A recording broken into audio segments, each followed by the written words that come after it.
kita bersama-sama melihat di dalam Wahyu pasal 3 ayat 1 sampai ayat yang ke-6. Wahyu pasal yang ketiga ayat 1 sampai ayat yang ke-6. Setelah mendapatkan, mari kita baca bersama-sama 6 ayat yang ada di dalam Wahyu pasal 3 ayat pertama sampai ayat yang ke-6. Kita menemukan, mari kita baca bersama-sama. 1, 2, 3. Dan tuliskanlah kepada malaikat jemaat di Sardis, inilah firman Dia yang memiliki ketujuh roh Allah dan ketujuh bintang itu. Aku tahu sekarang pekerjaanmu, engkau dikatakan hidup padahal engkau mati.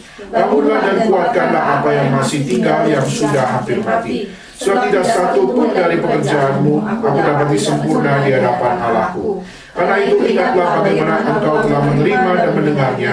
Turutilah itu dan bertobatlah. Karena jikalau engkau tidak berjaga-jaga, aku akan datang seperti pencuri, dan engkau tidak tahu pada waktu manakah aku tiba-tiba datang kepadamu. Tetapi di Sardis ada beberapa orang yang tidak mencemarkan pakaiannya. Mereka akan berjalan dengan aku dalam pakaian putih, karena mereka adalah layak untuk itu. Barang siapa menang, ia akan dikenakan pakaian putih yang demikian. Aku tidak akan menghapus namanya dari kitab kehidupan, melainkan aku akan mengaku namanya di hadapan Bapakku dan di hadapan para malaikatnya. Siapa bertelinga, hendaklah ia mendengarkan apa yang dikatakan Roh kepada jemaat-jemaat. Kita sekali lagi tundukkan kepala, kita berdoa. Bapa dalam surga, kami baru saja membacakan firman Tuhan.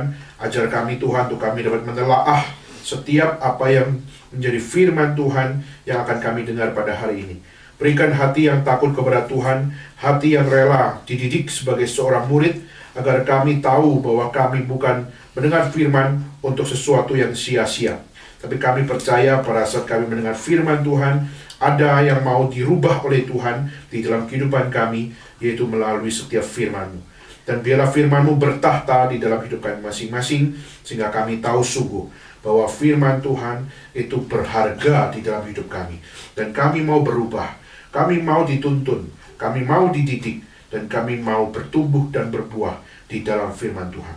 Pakailah setiap kami ya Tuhan yang akan mendengar firman Tuhan, dan juga terutama juga Tuhan, pakailah hamba-Mu yang akan menyampaikan firman Tuhan. Berilah hati yang takut kepada Tuhan, sehingga dia tidak sembarangan berkhotbah, tapi sungguh-sungguh ada hati yang rendah untuk hanya bersandarkan kepada setiap apa yang Tuhan mau, dan tidak bermain-main di dalam setiap apa yang Dia sampaikan. Terima kasih ya Tuhan, inilah doa yang kami panjatkan bersama-sama sebelum kami mendengar firman Tuhan. Kami serahkan seluruhnya di dalam nama Tuhan Yesus Kristus. Kami bersama-sama berdoa, kami bersama-sama bersyukur kepada Tuhan. Amin. Saudara, kita tahu bahwa Wahyu adalah satu surat di mana ditulis oleh seorang rasul yang bernama Yohanes, di mana Yohanes yang dulu yang melayani Tuhan, tapi pada setiap dalam pelayanan dia mengalami begitu banyak tantangan. Akhirnya dia pernah, sebelum dia mati, dia pernah mengalami dua hal. Pertama, dia hampir untuk apa? Katanya ada dua versi di dalam kehidupan dia. Yaitu pertama, dia hampir mau dimasukkan di dalam penggorengan. Hampir dimasukkan dalam satu penggorengan, di mana dia dimasak di situ, dimasukkan dalam satu kuali yang begitu besar, lalu di situ digoreng di situ.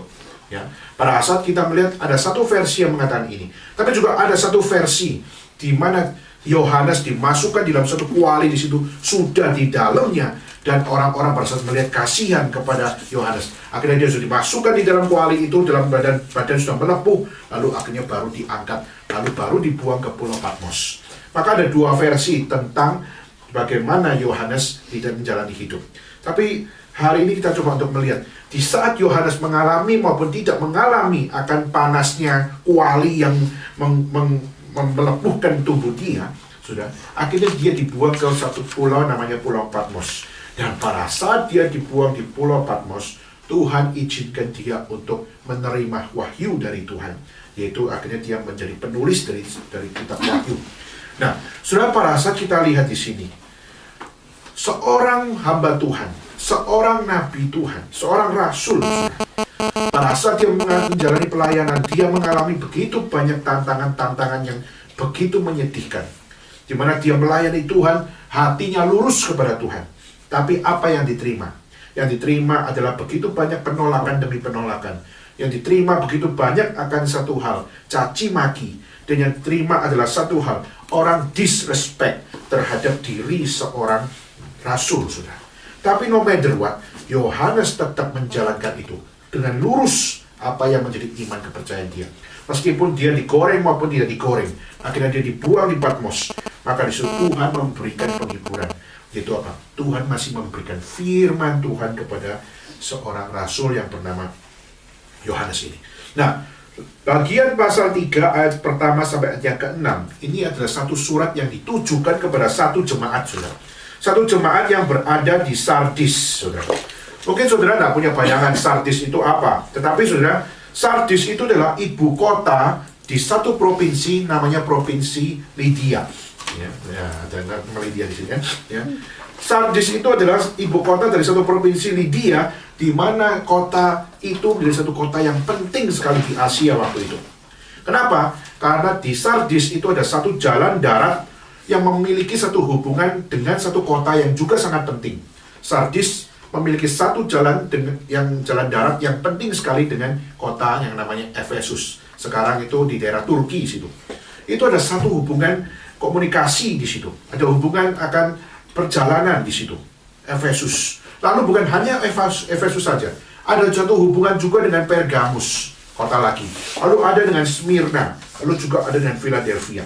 Nah, kalau kita sekarang bayangin itu rasanya susah sekali. Tapi di zaman itu kita bayangin saja seperti apa?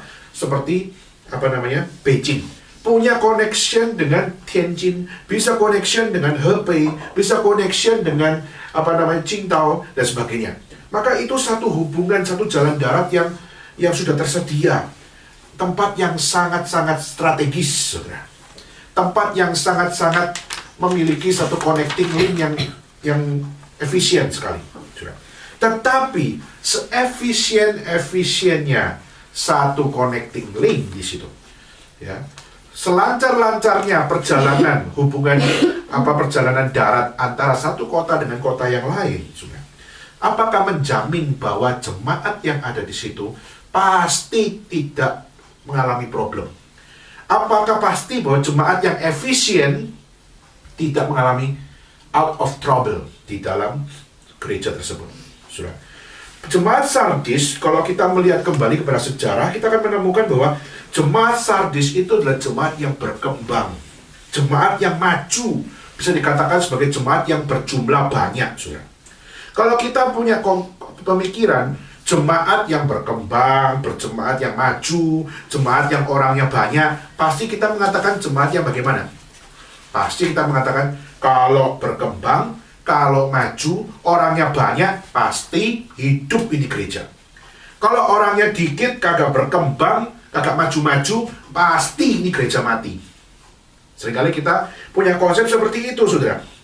Ya, kita seringkali punya pemikiran bahwa jumlah menentukan segala sesuatu, hidup atau tidak. Lalu berkembang itu ditentukan oleh apa? Ditentukan oleh berapa orang yang ada di dalamnya.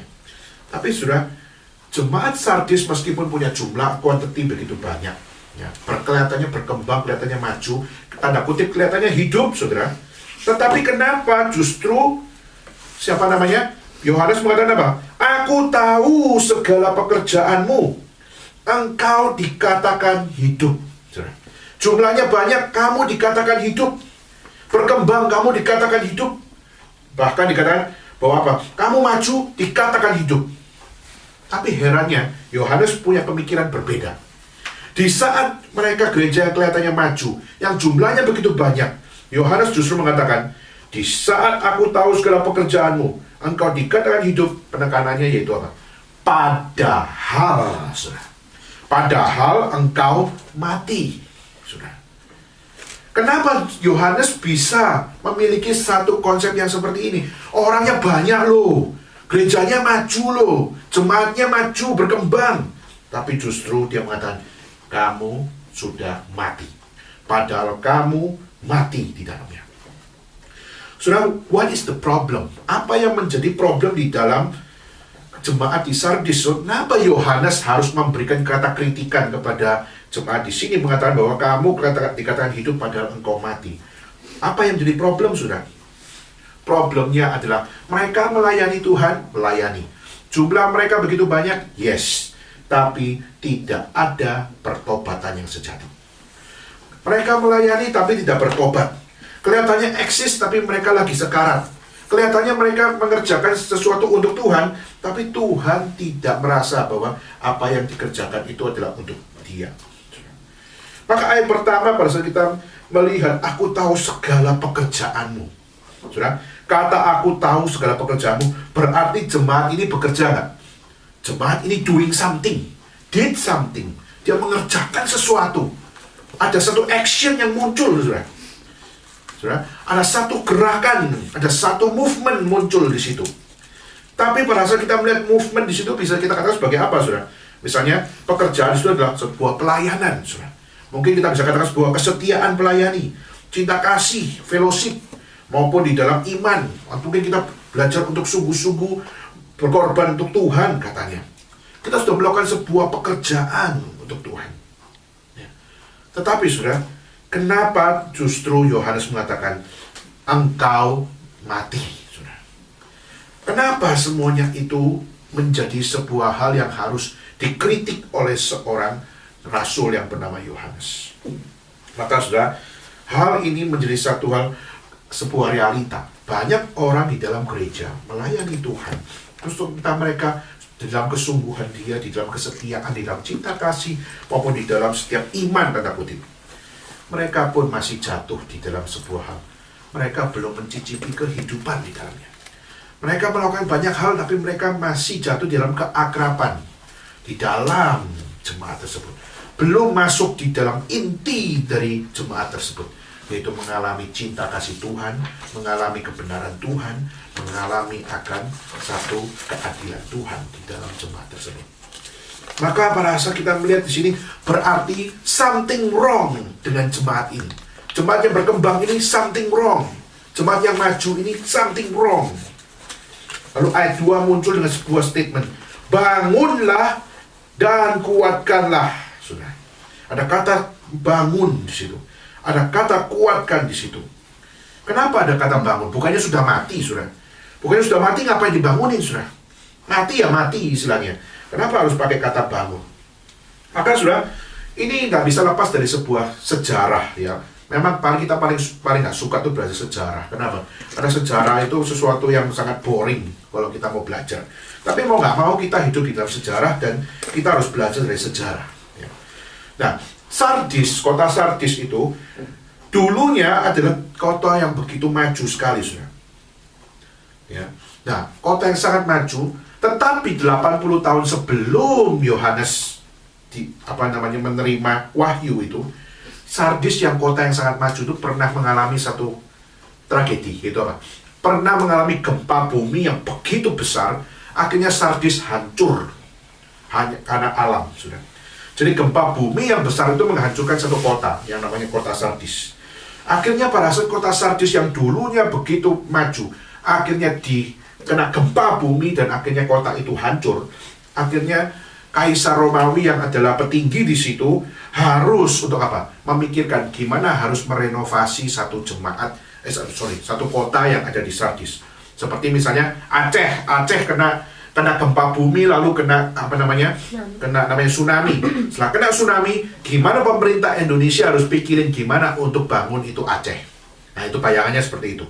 Nah, Kaisar Romawi juga pikirnya demikian. Gimana daerah Sardis ini bisa kita renovasi lagi, renew lagi, untuk supaya dapat menjadi satu tempat yang maju lagi seperti dulu, sudah.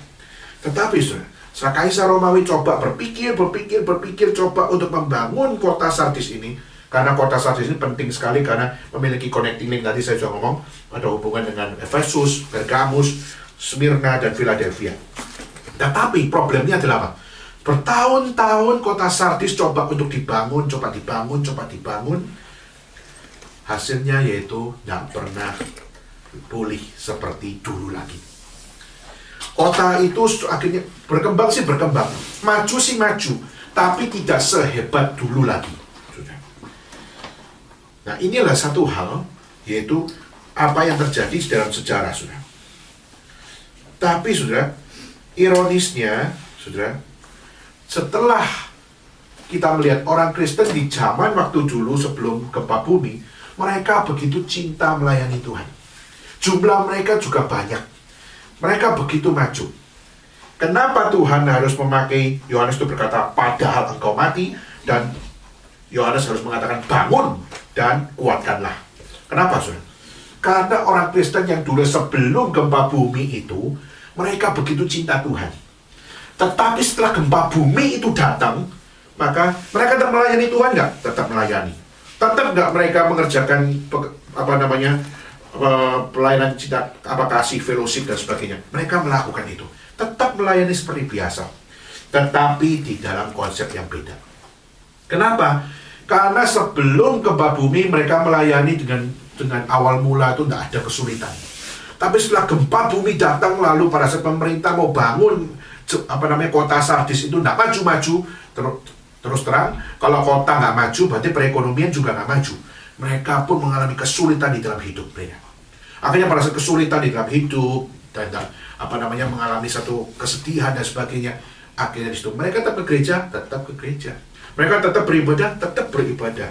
Tapi meskipun mereka beribadah, mereka sudah mengalami kekeringan, sudah tidak lagi punya passion seperti di saat sebelum gempa bumi. Ini terjadi, saudara. Maka orang Sardis, justru kita melihat justru jemaat di Sardis, pelayanan mereka kelihatannya eksis, ya, fellowship mereka kelihatannya eksis, tapi yang mereka alami adalah kemerosotan rohani. Yang mereka alami adalah kedinginan secara rohani, kematian secara rohani, ngantuk secara rohani. Itu yang dia alami, saudara.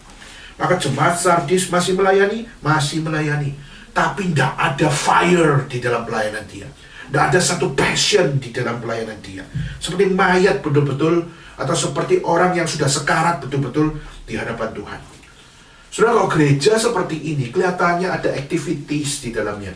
Tapi pada saat tidak ada kesungguhan hati, tidak ada fire, tidak ada api yang meluap-luap, api yang berkobar-kobar dalam pelayanan, gereja kelak akan menjadi satu kelak akan hanya menjadi sebuah activity biasa. Maka sudah, kalau kita coba lihat, sudah, gereja di zaman Soeharto sama gereja di zaman SBY, enak mana? Zaman Soeharto tidak ada gereja dibakar itu. Ceritanya tidak ada. Ada pun cuma 1, 2 atau berapa biji doang. Tapi pada zamannya SBY dicatat 800 gereja. Itu pun saya nggak tahu itu masih harus update lagi berapa lagi yang sudah dibakar dan juga yang masih ditutup, nggak boleh beribadah secara publik. So ini sebuah realitas, sudah. Pada saat gereja mengalami kesulitan seperti itu, masihkah kita melayani dengan kesungguhan, dengan passion, dengan fire, full of fire di dalam pelayanan kita? Maka pada saat kita melihat di sini, Yohanes care terhadap jemaat ini. Lu boleh jumlah banyak, lu boleh punya aktivitas, tapi di saat esensi pelayanan kamu dan esensi aktivitas kamu tidak dikembali kepada passion yang benar, atau fire, atau api yang meluap-luap dari Tuhan sendiri, maka pelayananmu adalah pelayanan yang menjenuhkan. Kamu nggak akan bisa menikmati pelayanan kamu. Kamu cuma bisa menunggu waktu di mana satu titik kamu akan jenuh dan di situ kamu akan meninggalkan pelayanan. Saudara, di sini muncul sebuah kata, bangunlah, saudara. Sebenarnya kalau kita melihat dalam bahasa Inggris, khususnya saya ada satu istilah yaitu be watchful, saudara. Itu dari satu bagian dari King James Version, itu lebih identik dengan aslinya, yaitu waspadalah terus-menerus di dalam satu hal, kamu untuk bangun. Kamu jangan tertidur, tapi kamu harus berwaspada, watchful. Sudah. Berwaspada terus-menerus, bangunlah terus-menerus, jangan kamu tertidur. Sudah. Jemaat Sardis diajak untuk bangun, diajak untuk berwaspada di dalam kondisi kerohanian mereka. Istilahnya apa? Mereka melayani, tapi jangan cuma lihat yang di luar apa yang kita kerjakan. Lihat apa yang Tuhan kerjakan di dalam hati kita. Seringkali kita peduli dengan pelayanan adalah untuk orang lain, ya kan? Kita melayani untuk Tuhan kepada orang lain. Tapi kita lupa, kita juga harus melihat pelayanan juga terhadap diri kita. Kerohanian saya bagaimana? Saya harus melayani Tuhan di dalam diri saya harus melayani orang melayani Tuhan kepada orang lain. Itu harus balance, saudara. Seberapa banyak saya sudah melayani Tuhan di dalam diri saya? Apakah saya sudah membangun kerohanian yang sehat di dalam diri saya? Apakah saya sudah berwaspada dengan kerohanian saya sebagai orang Kristen yang melayani orang lain yang belum mengenal Tuhan? Saudara, jemaat Sardis diajak untuk bangun dan waspada. Bukan hanya sekedar melek, tapi kamu juga harus beware. Kamu harus melihat apa yang menjadi kemungkinan-kemungkinan. Kamu bakal jatuh di mana, kamu akan bangun di mana. Kamu harus balance di dalam semuanya itu. Saudara, maka selama ini pelayanan kita, mari kita coba untuk tanya. Kita mungkin doing something, sudah did something di dalam pelayanan. Tapi, apakah itu seimbang dengan kerohanian engkau? Apakah engkau sungguh-sungguh sudah tahu di titik mana kamu akan jatuh, kamu sudah waspada terlebih dahulu. Di titik mana kamu akan terkontaminasi, tapi kamu sudah beware dulu. Kamu sudah waspada dulu. Sehingga kamu tidak terjatuh di dalam hal-hal yang mendukakan hati Tuhan. Maka saudara, bagaimana kita menilai diri kita masing-masing? Sudahkah kita belajar dari jemaat Sardis untuk satu kebutuhan, satu needs, untuk apa? Untuk kita bangun dan untuk kita waspada terhadap diri kita sendiri. Kata kedua yang muncul itu bangunlah dan kuatkanlah, saudara. Ada kata kuatkanlah. Kuatkanlah yang masih tinggal, saudara. Kuatkanlah apa yang masih tinggal yang sudah hampir mati, saudara. Kita kelihatannya mati, seharusnya kita mati, tetapi di situ masih ada sisa-sisa. Kita pada saat Yohanes mengatakan padahal kamu mati, tapi di sini ada muncul kuatkanlah yang masih tinggal, yang masih sisa-sisa, di mana kamu sudah hampir mati. Berarti kita belum full mati, sudah. Tapi masih ada satu hal di mana apa? Sisa-sisa kesungguhan kita sama Tuhan. Sisa-sisa kita percaya sama Tuhan. Sisa-sisa kita masih bergantung sama Tuhan. Sisa-sisa kita mengasihi Alkitab firman Tuhan. Sisa-sisa kita masih berdoa sama Tuhan.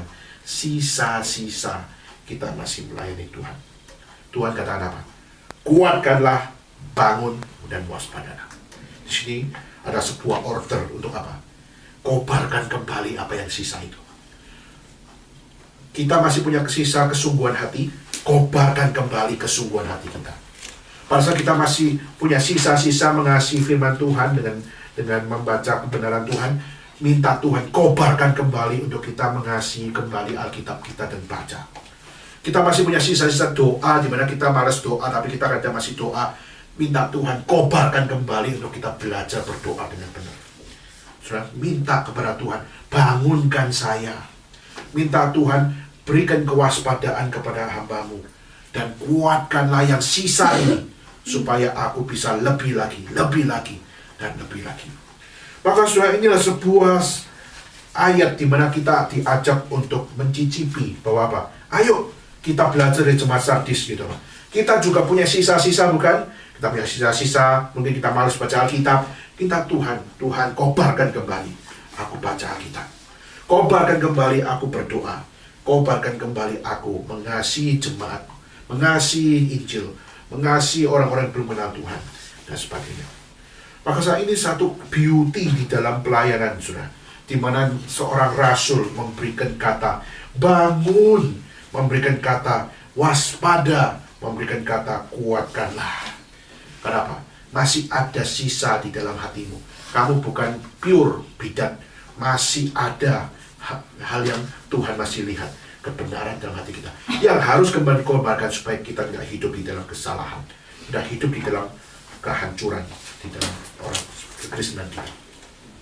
Lalu di dalam ayat ketiga muncul juga, pertama sudah kita melihat bangunlah dan kuatkanlah. Kita sudah melihat di dalam statement ini. Lalu Yohanes berkata apa lagi? Karena itu, apa yang saudara lihat? Ingatlah, turutilah, dan bertobatlah, saudara. Tahu tadi pertama, bangunlah dan kuatkanlah yang masih tinggal. Lalu dia munculkan lagi, yaitu apa? Ingatlah, turutilah, dan bertobatlah. Saudara, apa yang menjadi pengertian di dalam bagian ini, saudara? Kalau saudara tahu, jemaat Sardis awalnya dari mana mula-mulanya? Saudara pernah tahu nggak? Jemaat Sardis itu mula-mulanya berasal dari mana?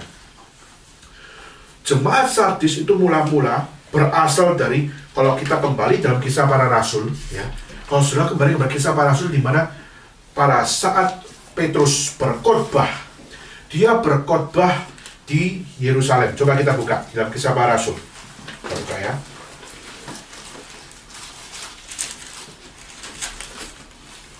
Di Kisah Para Rasul, kita coba buka di dalam ayat yang ke 9 sampai ayat yang ke 11.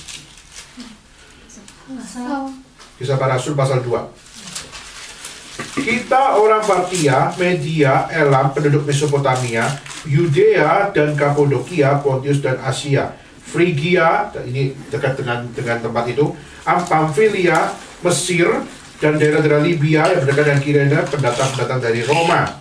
Baik orang Yahudi maupun penganut agama Yahudi, orang Kreta dan orang Arab. Kita mendengar mereka berkata-kata dalam bahasa kita sendiri tentang perbuatan-perbuatan besar yang dilakukan Allah, saudara.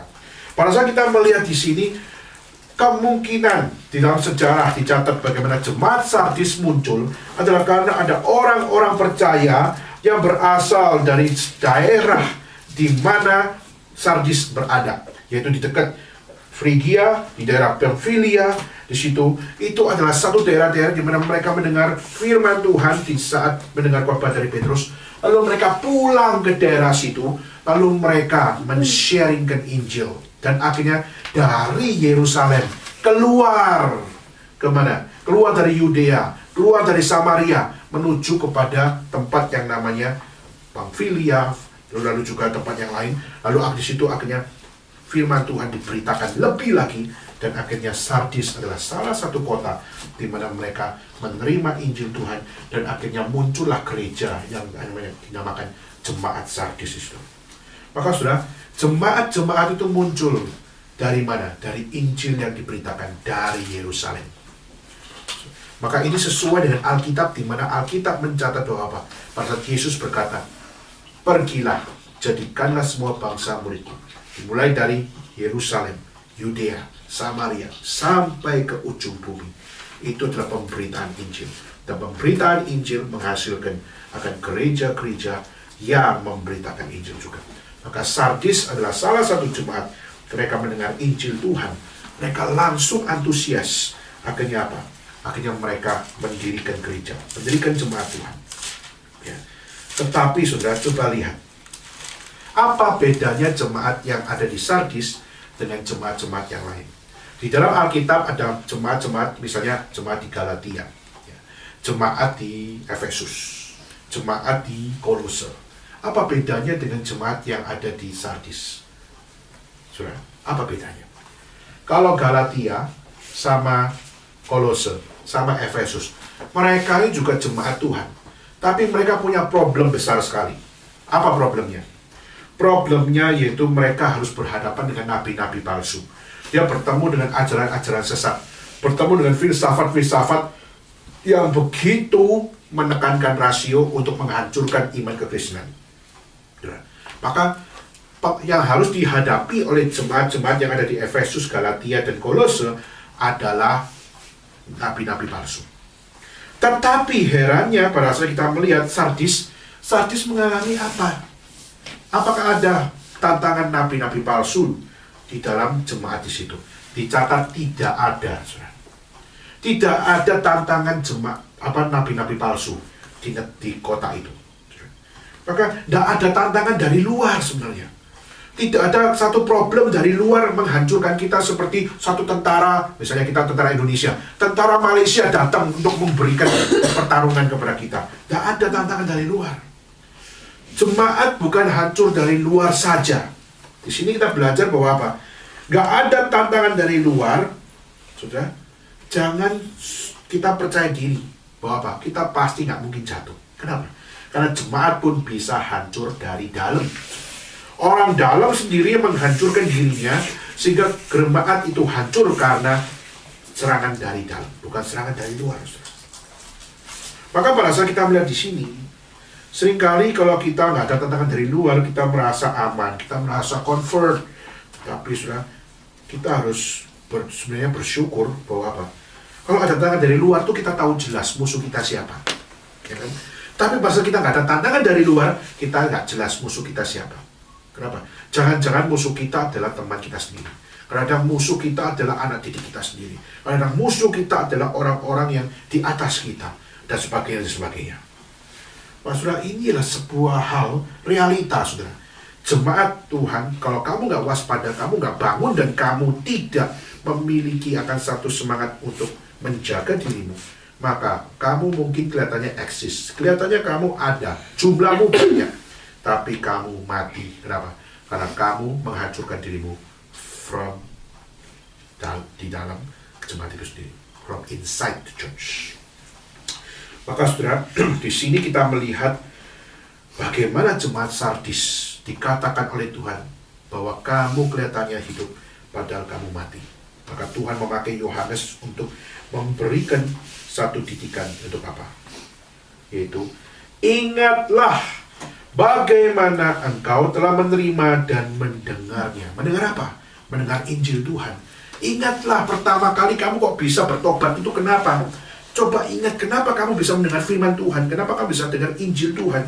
Kenapa dulu kamu adalah orang yang adalah stranger, kamu adalah orang yang dulunya pendatang, kamu nggak tahu Injil Tuhan. Tapi kamu bisa bertemu Injil Tuhan dan kamu bisa dirubah hidupmu, kamu bisa melayani Tuhan. Kok bisa kamu melayani? Kok bisa kamu bertobat dan menjadi orang Kristen? Kalau bukan karena anugerah Tuhan, bagaimana mungkin saudara dapat jadi orang Kristen? Saya sadar pada saat saya sebagai orang Kristen di dalam keluarga pendeta pun, saya sadar bahwa apa? Anugerah Tuhan masih datang kepada saya. Di saat saya kecil, di mana Injil Tuhan sudah diberitakan, tetap saya belum mengalami pertobatan. Saya dapat knowledge, saya dengar Injil Tuhan banyak, tapi pertobatan itu belum eksis, saudara. Sampai pada saat Tuhan kasih saya kesulitan, disitulah saya diajak untuk, Daniel, knowledge kamu cukup, tapi lu belum bertobat. Sekarang repent. Kamu sekarang harus make your own conversion. Kamu harus bikin, kamu punya statement of repentance di dalam dirimu. Untuk apa? Untuk kamu berubah, convert, dan kamu sungguh-sungguh bertobat. Ya.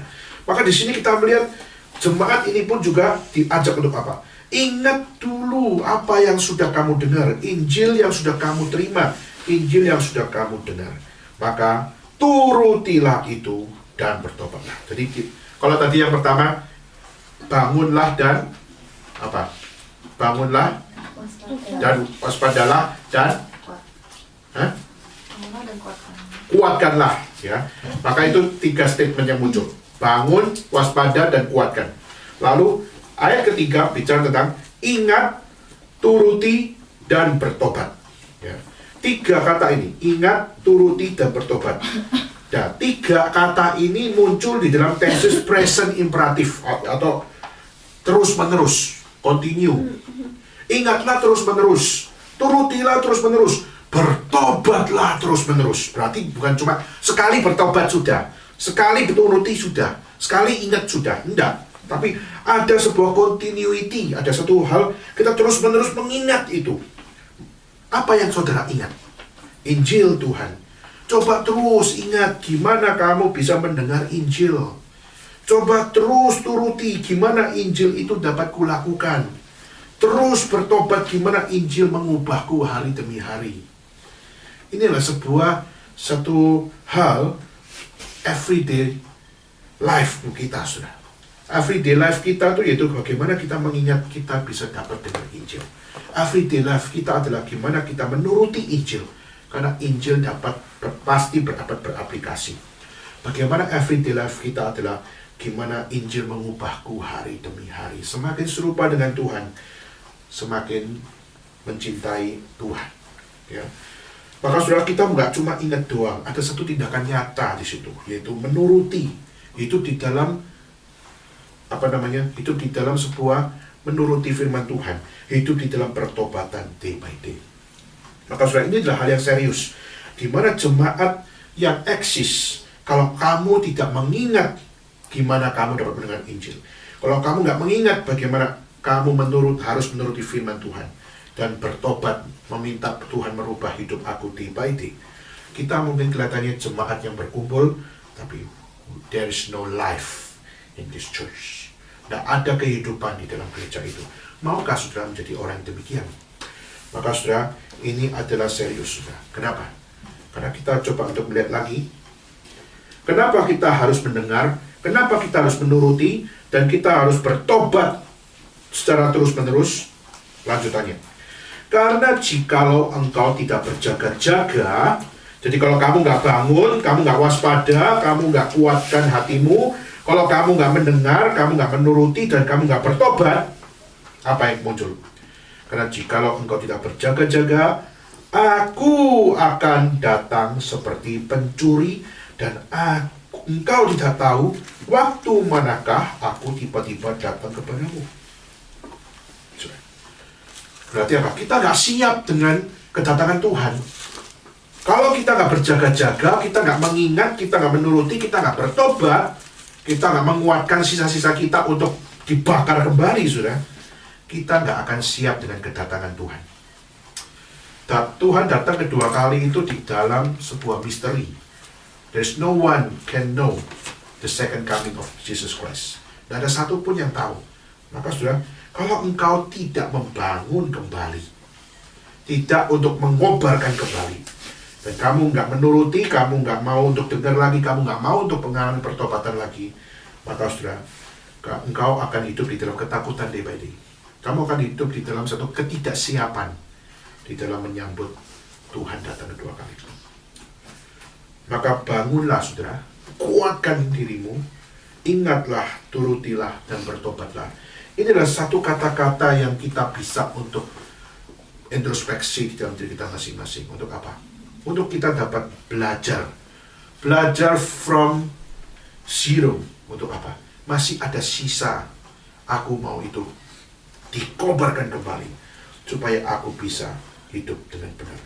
Maka di dalam ayat 4 dikatakan apa?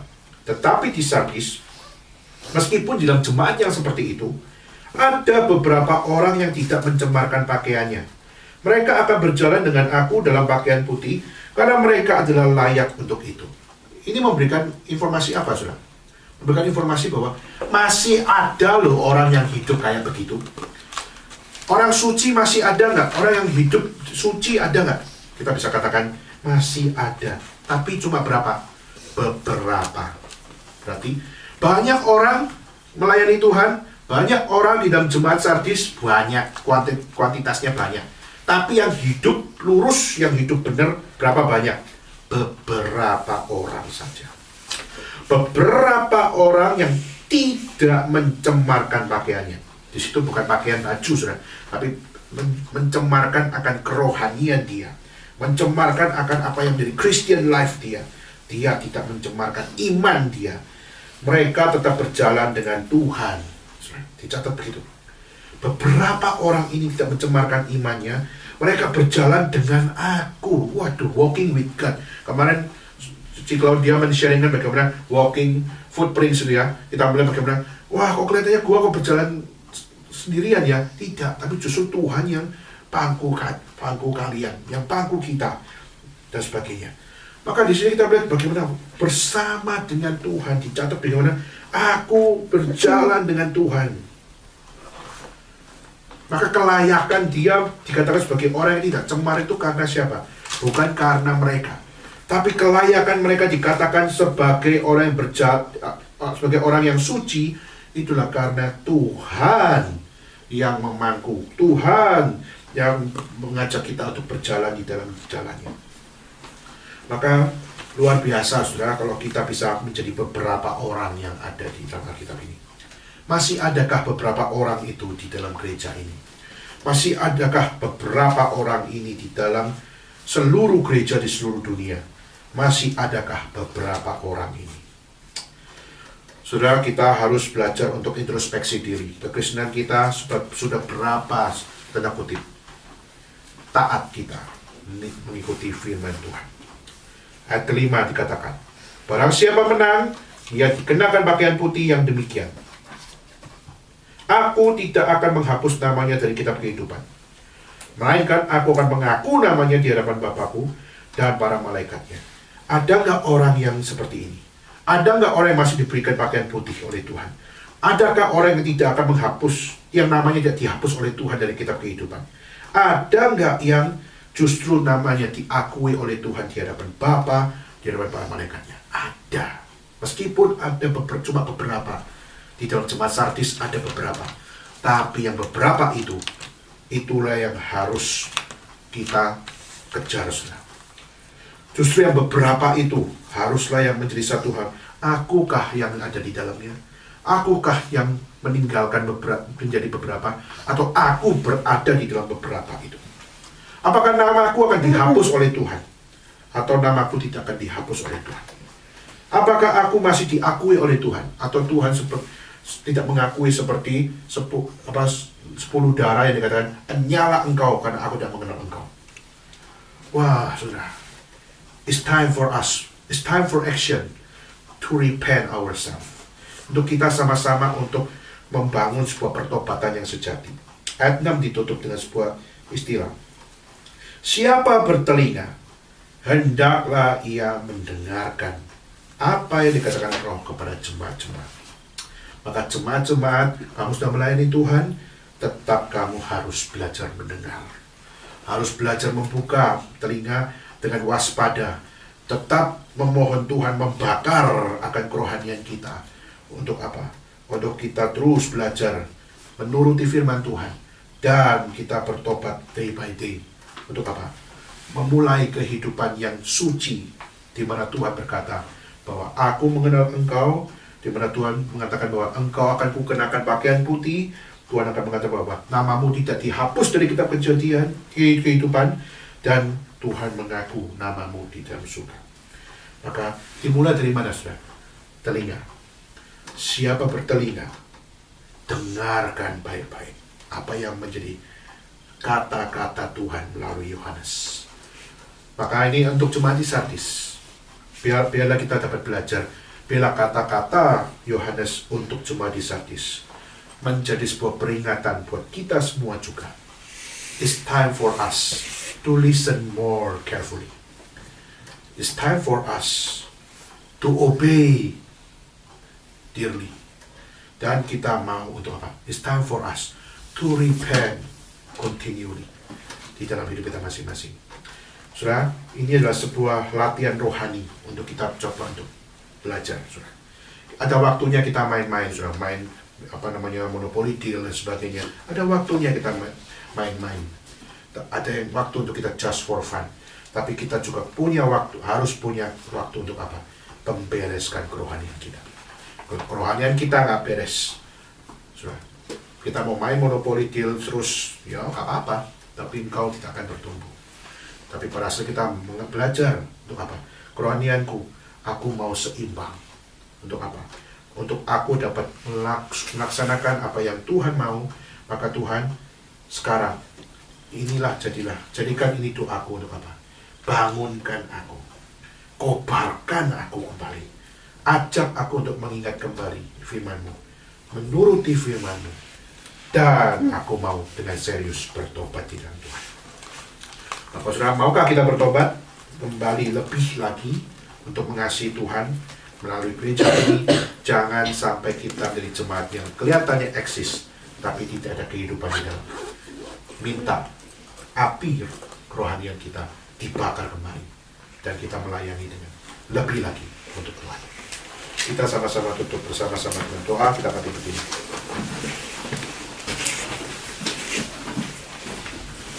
Jika dia kami sungguh mengucap syukur ya Tuhan, bila hari ini firman-Mu boleh kembali lagi menguatkan, mengingatkan kami, menegur, menasihati kami, dan juga sekaligus menghibur kami bahwa kami tidak berjalan sendiri, tapi bagaimana Tuhan mau mendidik, mau mendisiplinkan, mau mengarahkan kami di dalam jalan yang benar, sehingga kami makin hari makin serupa dengan Tuhan Yesus Kristus. Dan pimpinlah kiranya ya Tuhan agar setiap kesaksian yang boleh dicatat di dalam Alkitab, di mana boleh menjadi suatu teladan bagi kami, mengingatkan dan memberikan kami kepekaan setiap firman Tuhan yang disampaikan, agar kami boleh semakin mengerti bahwa apa yang menjadi rencana Tuhan, apa yang boleh menjadi anugerah Tuhan yang Tuhan berikan kepada kami adalah yang terbaik, yang terindah, yang paling sempurna yang boleh kami jalani dalam hidup ini. Kami tidak mau lagi ya Tuhan bermain-main dalam hidup. Kami tidak mau memakai waktu kami, tenaga kami, masa muda kami untuk hal yang sia-sia. Kami tidak mau lagi berpangku tangan.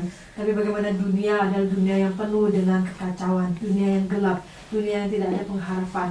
Bila kami boleh dipakai untuk boleh membawa pengharapan, membawa damai, membawa terang kepada hati orang-orang yang belum mengenal Tuhan, kami rindu dan kami sungguh-sungguh menginginkan agar boleh diperkenan dan dipakai oleh Tuhan untuk menjadi pelayan-pelayan Tuhan, menjadi saksi bagi Tuhan, sehingga sungguh apa yang boleh menjadi keberadaan hidup kami tidak hanya bermakna bagi kami, tapi bagaimana Engkaulah yang terpancar, kemuliaan-Mu lah yang boleh selalu kami saksikan. Pimpinlah kami ya Tuhan, mimpi, ambisi, hasrat yang terdalam ini kami sungguh rindu boleh Tuhan dengar dan Tuhan wujudkan dalam hidup kami masing-masing. Di dalam nama Tuhan Yesus Kristus, penebus dan juru selamat kami yang hidup, kami berdoa dan mengucap syukur. Amin. Aku